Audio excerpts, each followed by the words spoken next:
พบน้องคืนนั้นทุกสัมวันพบในงานผ้าป่าสามัคคีโอ้สาวแหล่บ้านนาเจ้าสวยเด่นดังพระจันทร์วันเพ็ญพร้อมเป่งสีอายก็ฝากหักน้องฝากไมตรีโปรดสงสารปานีและเห็นใจไอ้นี่จากบ้านนามาหาน้องฟังประคองความหาให้สดใสยันแต่น้องคนดีบ่เห็นใจหรือติว่ายากจนคนบ่มี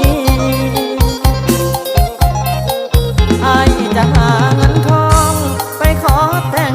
กระดองแพงอายพร้อมจะไปขอให้น้องคนดีตั้งตารอน้องจงรอวันนั้นวันวิวา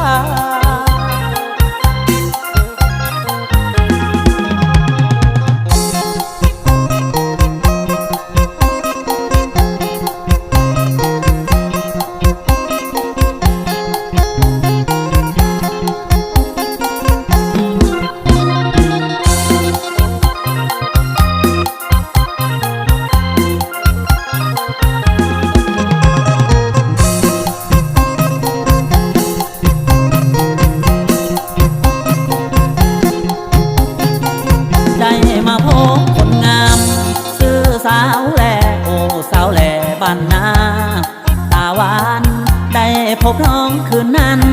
ทุกสัมพันธ์พบในงานผ้าป่าสามัคคีโอ้สาวแหล่บ้านนาเจ้าสวยเด่นดังพระจันทร์วันเพ็ญพร้อมเป่งสีอายก็ฝากหักน้องฝากไมตรีโปรดสงสารปานีและเห็น